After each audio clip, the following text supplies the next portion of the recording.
Alors, petit rappel des fonctions de base sur Excel. Vous avez devant vous un tableau avec un certain nombre d'exploitants qui travaillent dans des zones géographiques numérotées A, B, C, qui ont vendu un certain nombre de prestations de transport pour ce mois-ci. Ici, on nous demande par des formules de déterminer le maximum des prestations vendues, le minimum, la moyenne. Donc là, on utilise les fonctions qu'on avait abordées l'année dernière. Pour le maximum, je vous rappelle qu'on utilise la fonction max. Et lorsque vous cliquez sur la fonction max, vous devez faire apparaître la plage de cellules dans laquelle vous allez chercher le maximum. Donc vous sélectionnez la plage de cellules dans laquelle vous allez demander au PC d'aller chercher le maximum. Donc ça fonctionne pour le max, ça fonctionne pour le minimum en utilisant la fonction min qui fonctionne exactement de la même façon. Je sélectionne la plage et exactement la même chose pour la moyenne. Alors cette fois-ci, on va utiliser la fonction moyenne.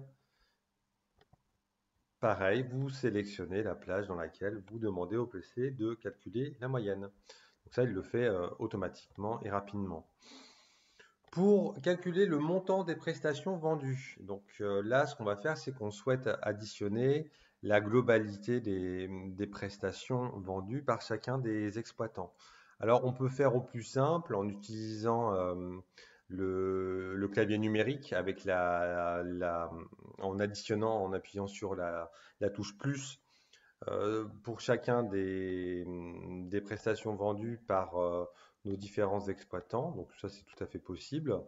Ça peut être long et ça peut être source d'erreur. Donc je vous rappelle qu'il existe une fonction qui s'appelle somme et qui va permettre d'additionner une plage de cellules. Donc à vous de la sélectionner. Donc ça fonctionne comme moyenne, comme mini, comme maxi. Vous sélectionnez la plage des prestations qui ont été vendues. Nombre d'exploitants. Alors là, si la fonction somme, elle permet d'additionner des données chiffrées, le nombre d'exploitants, on ne va pas pouvoir utiliser la fonction somme, puisque là, on a juste besoin d'additionner combien il y a d'exploitants. Et là, c'est une autre fonction qu'on avait commencé à aborder l'année dernière en classe de seconde, qui est la fonction NB.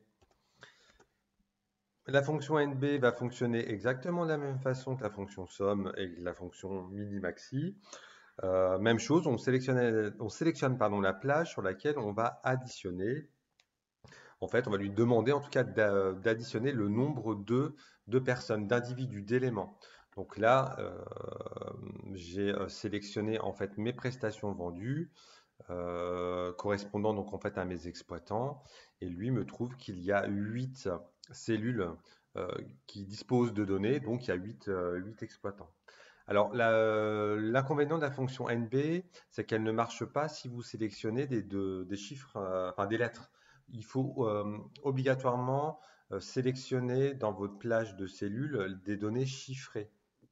Si par exemple, voilà, je faisais NB en sélectionnant en fait ici les prénoms de mes exploitants, en fait le PC en fait ne comprend pas. Il va vous mettre 0 parce que lui, il est à la recherche d'une donnée chiffrée.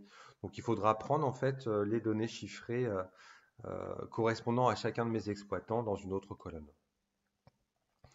Et enfin, autre cellule, la fonction NBC. Alors celle-ci, vous allez l'utiliser lorsque vous allez chercher un nombre de quelque chose, hein. Donc là, c'est le nombre d'exploitants, mais on va rajouter une condition supplémentaire. Et lorsqu'on rajoutera une fonction, enfin une condition supplémentaire, on utilisera donc toujours la fonction NB, mais on va lui rajouter la condition avec le NBC. Alors comment ça fonctionne? Eh bien, premier élément ici, je vais indiquer la plage de cellules dans lequel je veux qu'il aille chercher mes exploitants de la ligne C. Donc, je sélectionne ici mes zones dans lesquelles peuvent travailler les exploitants. Et là, le critère que je demande au PC de rechercher, bah, c'est la zone C. Donc, je mettrai directement la lettre C. Je veux qu'il retrouve le nombre de fois où j'ai C dans ma plage de cellules. Et là, en l'occurrence, il l'a trouvé 2 fois.